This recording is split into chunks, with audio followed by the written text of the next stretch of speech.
Twitter can really distract during a hangout, that's for sure. Yes.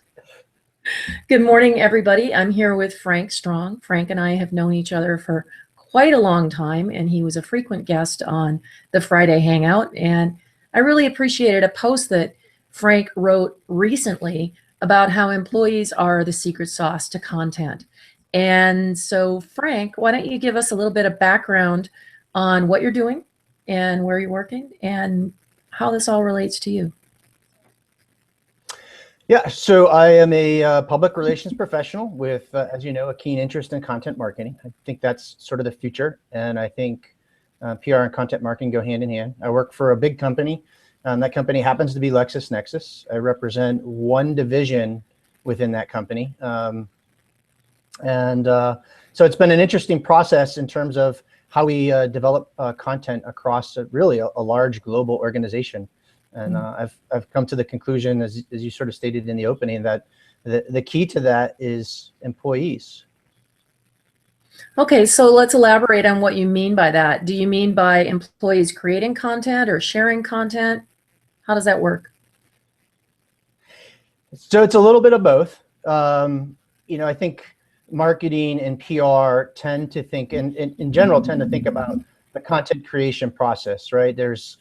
Any kind of search on content marketing produces, how do you create great content, create useful content, create compelling, essential, pick your adjective, 10 tips, 9 tips. But folks don't always think about the distribution side.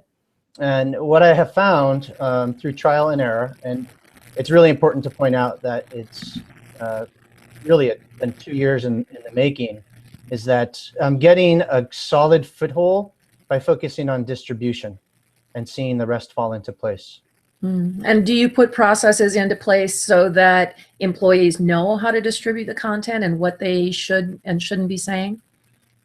We're getting there. I'm a little hesitant to talk too much about process because I don't want to have the rigor, particularly in my organization. Large companies are known to have very, very rigid rules. So we want to have some flexibility in there. So really want to give people left and right limits and then let them have at it. If a company can't trust its employees, who else can it trust? So yes, you need to have training. Yes, you want to make sure that people aren't out there doing silly things. And inevitably somebody will. There's a new crisis every day about that.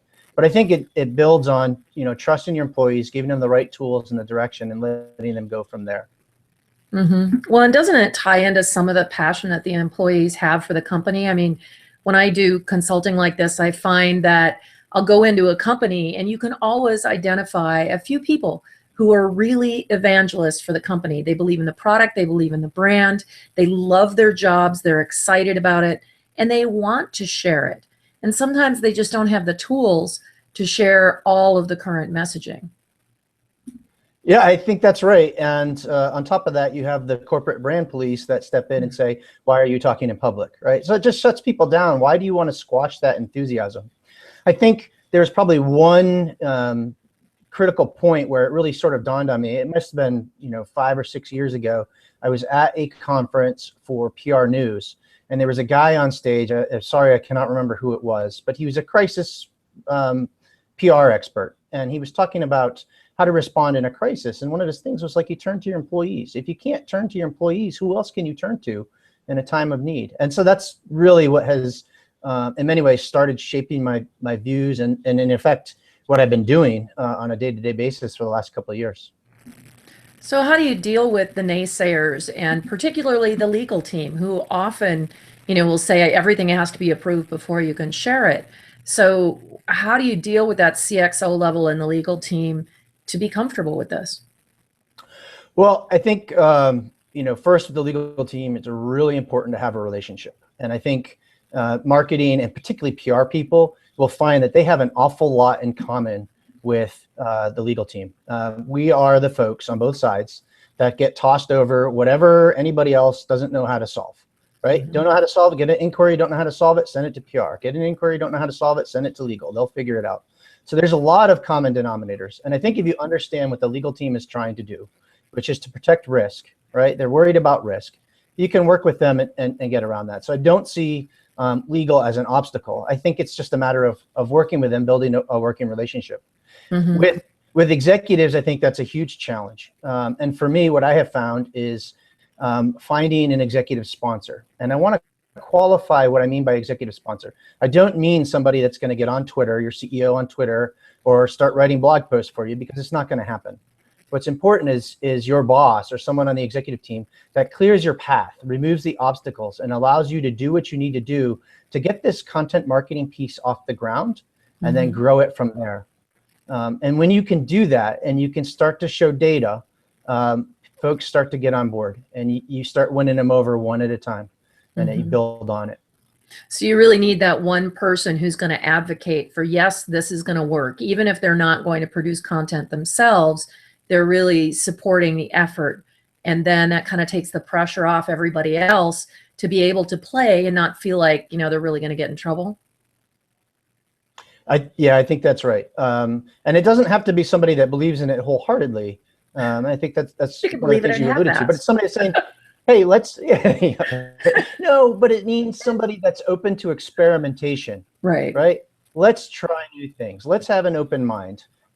Is what we're working works? Maybe. Is what we're working, let's not change it, but maybe there's some ideas that we can add that will grow us further. And I think you find a lot of interest among executives. Everybody in the business wants to sell more stuff, products or services, and here's a path to doing that.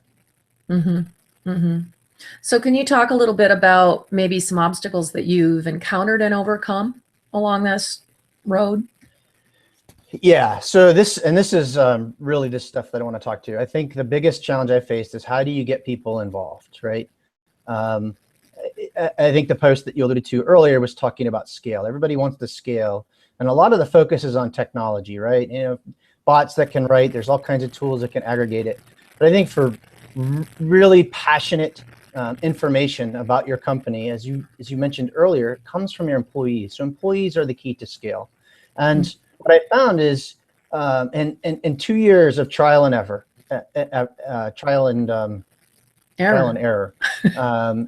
failure, redoubling efforts, and keeping after it, I found that distribution is the way to go.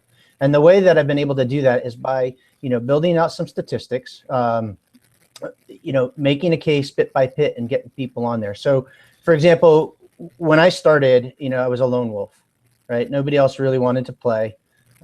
We got going, and then bit by bit, I would show some data to like some of the marketing managers, the folks with the money, right? The budgets. And bit by bit, they'd start to get on board. And so over the course of a couple of years, it evolved from, hey, give me a little budget, let me produce this piece of content, or let's focus on this research. We can do a lot with that, to, hey, I've got this budget, what can you do with it, right? So it's a complete role reversal there. And that and the outlets began to grow, the data began to grow. And pretty soon we'd get a head nod from 1 or 2 third-party sources saying, hey, look at what this company's doing. This is kind of interesting. Well, guess who notices that? The executive team notices that. Sure. And when they start getting on board, the rest of the employees start getting on board. And so that's happened for us recently in the last 3 months or so. We've gotten quite a few head nods from third-party sources. It's made a little buzz internally. And I've been able to use that as leverage to go out to some of the team leaders, particularly on the sales side, and say, hey, listen, here's why this is important. And I'll go through it. They've invited me to a couple of their team calls, and I'll make a pitch, and I'll use stats probably that you're familiar with, like Forrester, who says that people are anywhere from 2/3 to 90% through their buyer's journey before they make a purchase, right? There's a survey by the Corporate Executive Board that found the top sales performers, a survey of just top sales performers, that social is a top channel for those folks by 12%. The other top channels were, I own sales and direct marketing, like the development, lead generation myself, and that was only 10%. So a pretty significant plug for social channels. There's the Kite, Kite Desk did a survey recently, got a lot of coverage in Forbes, where it said 74% of salespeople who beat their 2014 quota by 10% or more said their social media savvy was highly skilled or better than most, and they were 6 times more likely to exceed peers with only rudimentary skills. So when you walk into a team meeting with salespeople about this, you know, that starts to get their attention, and you build the case. Look, it's good for you, right? You need to have a persona. You've got a network, and it's good for the company. And then you start to weave it into the broader context of, here's how you build trust. Here's how you get people engaged. Here's how inbound works.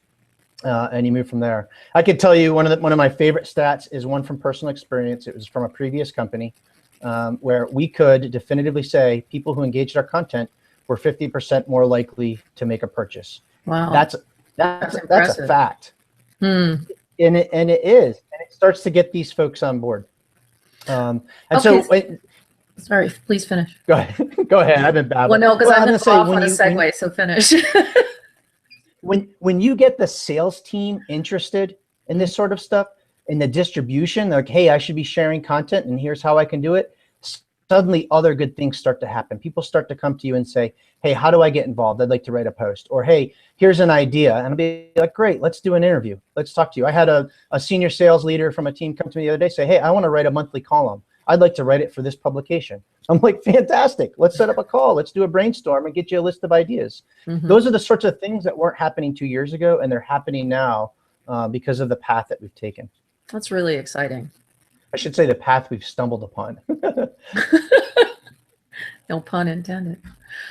So let's talk a little bit about that then, because, you know, when you say that percentage of salespeople say that they're more experienced with social media than ever before, and you start to hear people say, you know, this is really having results.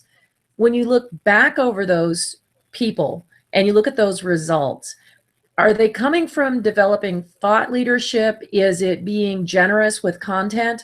Are they sharing just statistics? What kind of content can an employee at let's stick with sales for now really be using to build their authority and, you know, get a following and be really good at social and get those people in the door?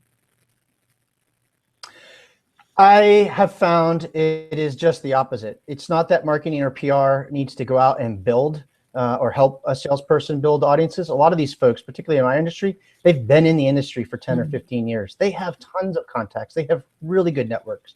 I have discovered so many what I would call hidden influencers because it wasn't really apparent to me, where I can track through analytics. They might share one specific post and 30 people click on it, right? And then I can follow that through and see who downloads a white paper. So these sorts of things have become apparent to me, and it sort of flips the paradigm on its head.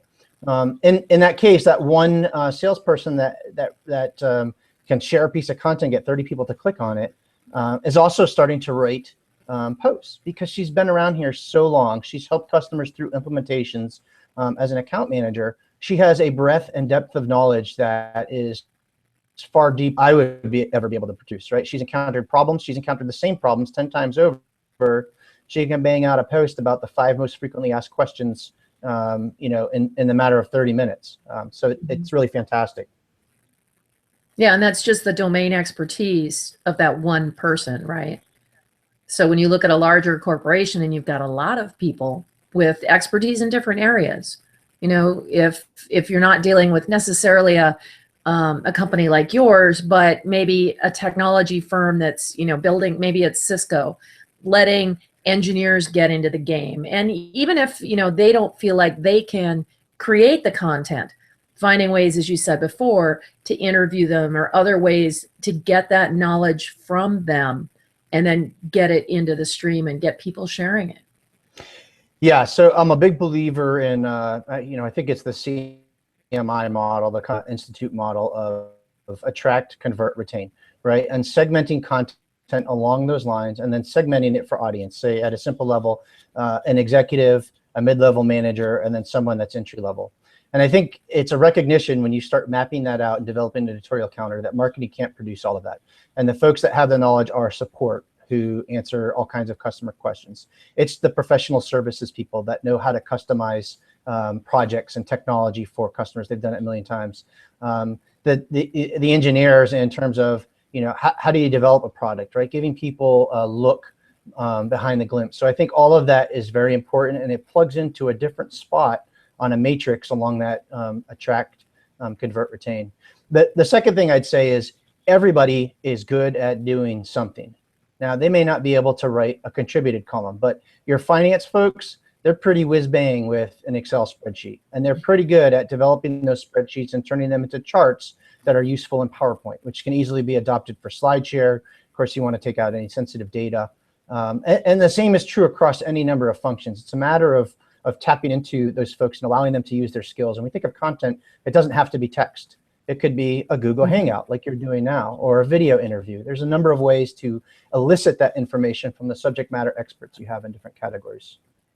Mm-hmm. And I think a lot of people, well, everybody has their favorite way of communicating. Some people don't want to be in front of a video camera. Some don't feel like they can write, but maybe they want to do a podcast. And Right. all of those different types of content flavors are adding value to the overall message. Yeah, I completely agree. How do you then empower employees to be part of that distribution channel?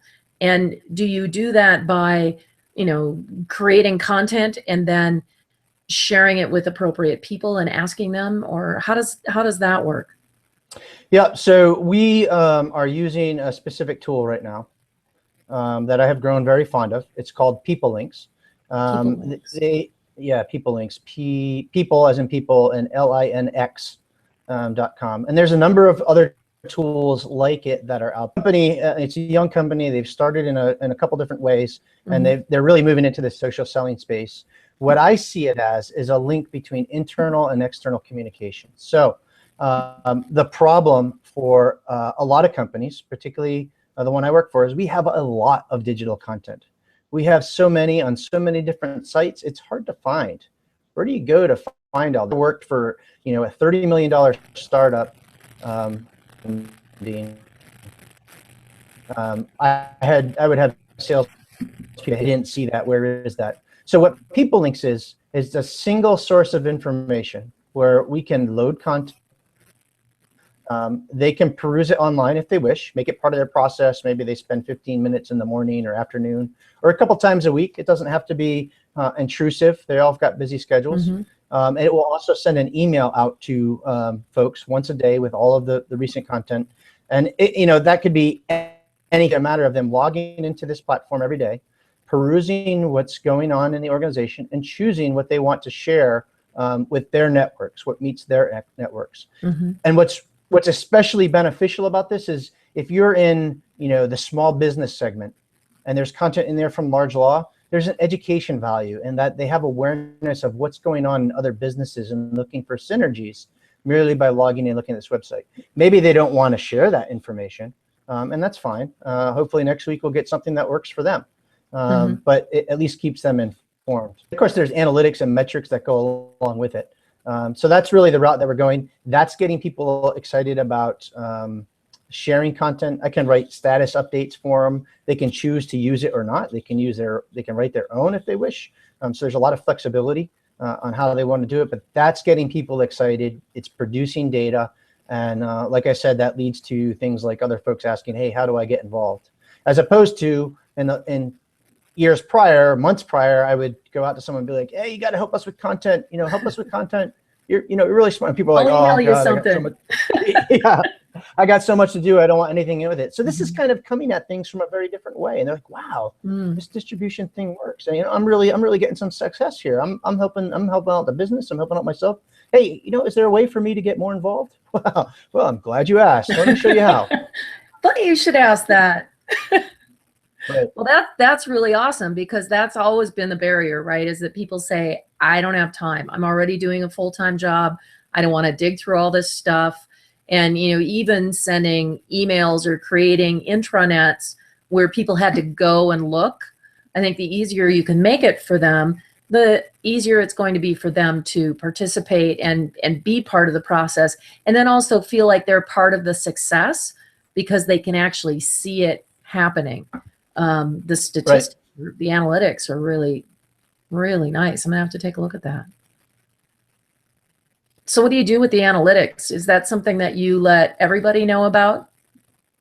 Or does it just absolutely.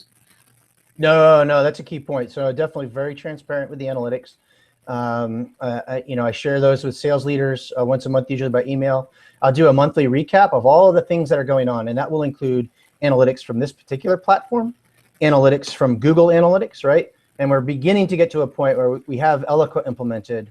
We're trying to bring some folks on board to kind of help us out with some of our data analysis, because I mean, it's pretty heady stuff. But be able to produce some data from Eloqua that shows, hey, here's how it is impacting the sales cycle, hoping to get to that statistic that I passed out earlier from a previous employer.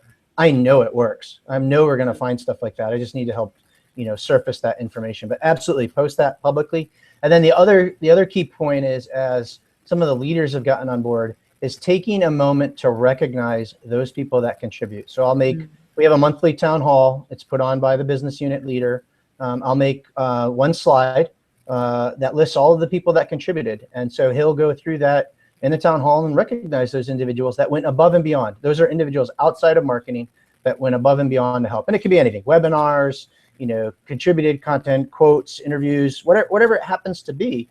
And then that also goes on to an internal presentation. We've got these screens by the elevators in the office building. So that goes on there, and it's just on a rotating display. Sometimes I'll put, interesting nuggets on that. Celebrating is really important. I think that's something that's underused a lot. Is, when somebody really contributes to the success of the company, they may get a pat on the back from their manager, but letting the whole company know, it's kind of a sort of a gamification in some ways, because when people start to see other people being successful and being recognized for having participated, then they're obviously more likely to do that too. Who doesn't want to see their name up in lights? But I think, celebrating the successes helps everybody understand that it is successful. How many times a day do we run into people that say, Google Plus is dying, or Twitter's a waste of time, or you can't get any reach on Facebook? And we're so inundated with that negative aspect that the positive aspect of, hey, yeah, this does work. And look who's making it work. It's the guy sitting next to you. That's really cool. Yep, that's right. Amen. Well, now we're done waiting. I'll go home.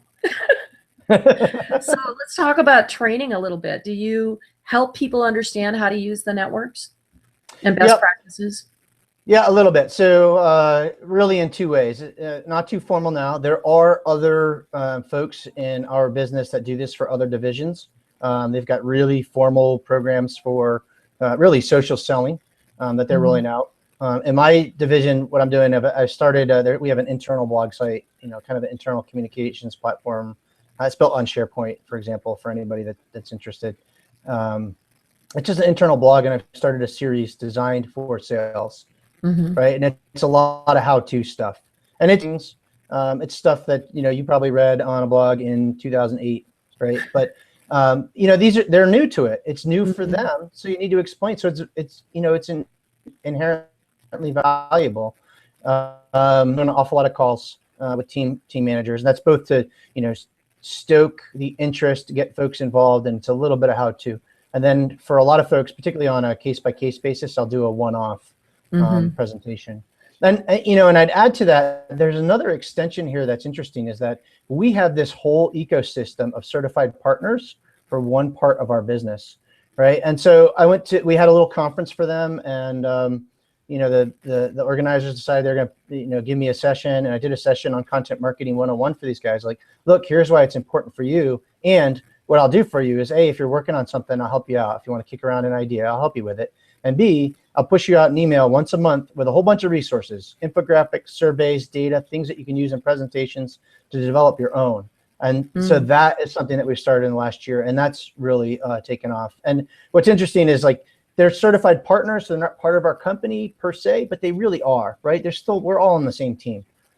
So that's been a unique aspect of this. Yeah, and that's really empowering. And, okay, you're right. We probably did read that article in 2008. And those of us who work in social media, in fact, somebody went to a thing for South by Southwest the other day, and he said the one topic that everybody said, don't even bring it up for the panel picker, was what brand did with social media for success. So amongst, the people who are constantly working in this, it's already jumped the shark. People are like, okay, I'm done. I don't want to hear social media one more time. But the problem is that 90% of America is still learning. They're still understanding that this actually works and how to make it work, and that it's not just an annoyance that, they do in the evenings when they got nothing else to do. So it really has changed, and yet it hasn't, at least in my opinion. I agree with you. I think it's here where that age-old book by what's his name, Jeffrey Moore, Crossing the Chasm, is illustrative. Things happen a whole lot slower than we think they do. It takes off for the folks that are involved in this stuff, doing it day to day. But there's this huge gap between the early adopters and the early majority, and you've got to make that leap. And I think here it is, 2015, but I really think we're just starting to make it now. I mean, you look at terms like content model. Social selling is is a buzzword. A few years ago it was the challenger sales, which is really an approach to sales. And so all these things are starting to take off, and we're really just starting to get into that early majority. So it might be boring, but I think that if you're in this sort of role in a company, you have almost a leadership responsibility.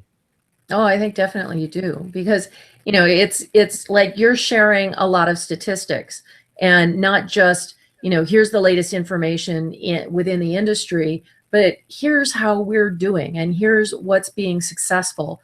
Those kind of things are really vital for people to stay interested, because everybody thinks that you start using social media and a week later you're successful at sales, and that's just not going to happen. It takes time to understand all the energies and to build your network. And even if, as you say, a lot of people bring their own network to the party, then maybe their network needs to be educated as well. So those things take a certain amount of time and a certain amount of adaptation of the way that people do things. That sounds like you're really, really getting to that now, which is really exciting. As you were talking, I was thinking too, it's not just data, but there's also anecdotal snippets. And I'll give you two quick examples.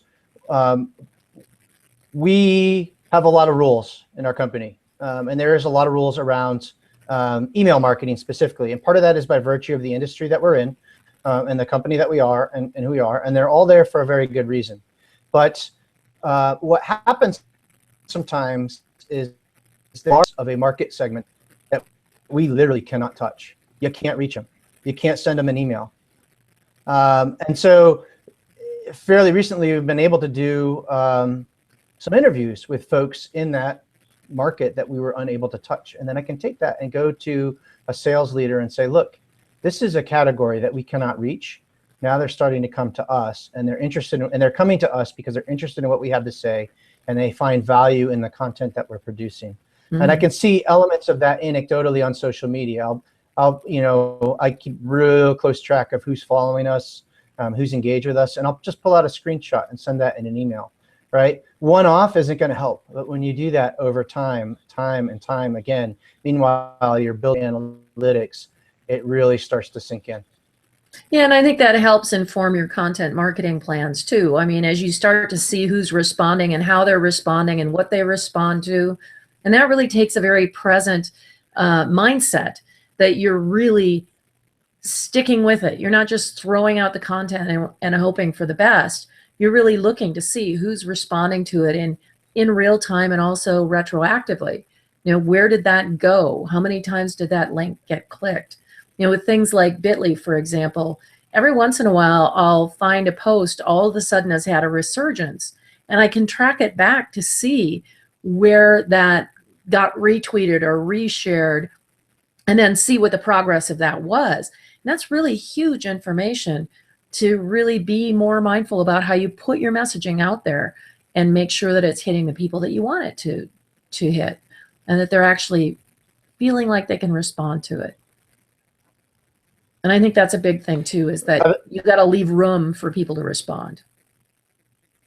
Yep, that's a great point. I love your story about old content that takes off again, because we're so tuned to like saying, hey, I put this out. why didn't it take off? And a lot of times that happens. So I think there's definitely a science to content and looking at data and developing editorial content data, but sometimes there's a little bit of an art, and I think that the story that you just told falls into that art side. So it's important to kind of keep that flexibility there into going after it. I mean, I'm sure you can attest. I can't tell you how many times I will write something and be like, I put my heart into it, and it's great content, and I publish it, and nobody pays attention, right? Crickets. And then sometimes I'll throw up this any old thing that I jammed out in 5 minutes, and it's taken off, and I'm like, what is going on here? Yeah. But usually you'll find that the stuff that you really poured your heart into, sometimes it happens like that. It'll take a little while, and someone else stumbles on it. It's like, wow, this is really good, right? And it resurges.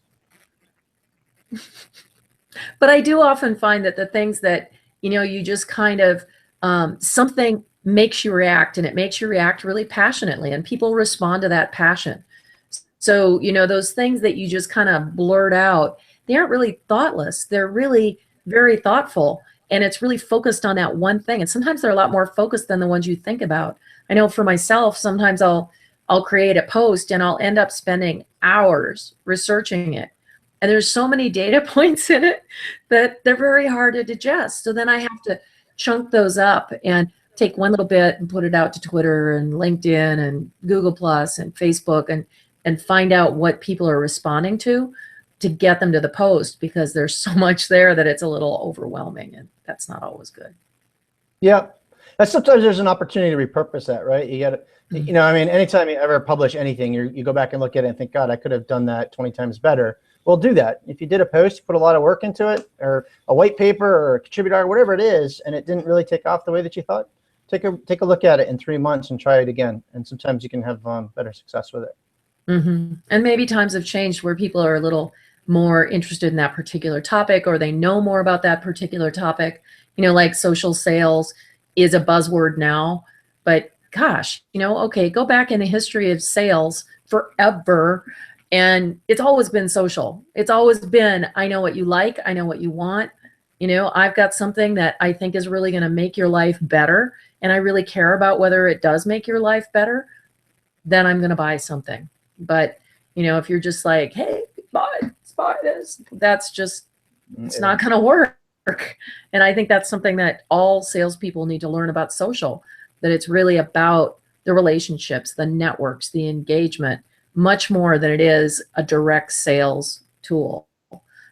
Particularly, I want to go on record, LinkedIn is not a direct sales channel. That's not what it is. Finding all the people that are in your network, or adding new people to your network, and not even buying them a drink first before you want them to buy something from you, is just a bad idea. And I'm seeing it more and more and more lately. So I had to rant. It's a good rant, and I mean it's core to the point of what we're trying to do here with this whole content marketing approach. I've got to think, when I saw those statistics that, like that Kite Desk survey, it's 74% of salespeople that beat their quota, were highly skilled at social media. I've got to think to myself, before social media ever took off and people started adopting it, those are the same salespeople that were taking good content and emailing it to customers with a very, non salesy way, just a touch. Hey, here's something that I thought would help you out.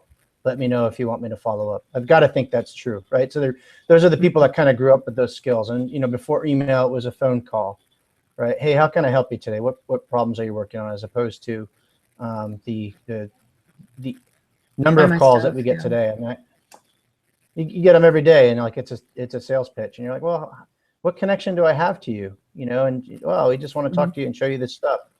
I'm sorry, I'm a busy guy. Got it. Yeah, and I totally agree that just being really generous with your information and saying, hey, this has nothing to do with the product that I'm selling, but I think it'll be useful to you, and it might make your day go a little bit better. It might make it easier for you to accomplish what you need to accomplish today. Just giving them that without any strings attached creates that relationship, builds that relationship, and makes them much more likely to pick up the phone when you call them next time. But if you're just pushing marketing now, you're going to fail. You're going to fail bad. in my opinion. So Yeah, I mean, I don't think that, I mean, I still think that direct marketing is a very important side of business. I just think that it needs to be complementary, right? And we need to be smarter about when and how we do those sorts of things. You know, and really looking at an editorial calendar, being like, when is it appropriate to do a, you know, a hard sell or a push? I think there are times that it is appropriate, and then there's other times when it's not. And so you need to have a balance. I think it's the companies that are in output only mode. You know, you get the emails, the blast from them from the do not reply email address, and you know, I think those are the folks that are missing the boat. yeah, I have to agree. Well, I really enjoy talking to you about this, and I think, you know, I will tweet out a link to this on Twitter, obviously, and on the YouTube when this is recorded. I'll add links to that kite decks. In was it an infographic or a white paper? It was a survey that they did, Kite Okay. Desk. Yeah, I can send you a link if you'd like. Yeah, let's put that in we'll put it in the YouTube so that people can find it, because I think that's really interesting, and honestly, I hadn't seen it. So you gave me great data today. Happy to do it. Hey, Why don't you thanks for tell people where they can find you and on Twitter and everywhere else? Yeah. So probably the two best places to catch me are certainly on Twitter at Frank_strong. And I do a little blog I post once a week. It's called Sword in the Script. And the URL is swordandthescript.com. Thanks a lot, Frank. It was a pleasure having you as always. Thanks for having me, Janet. It was great to see you again. Love the beard too, by the way.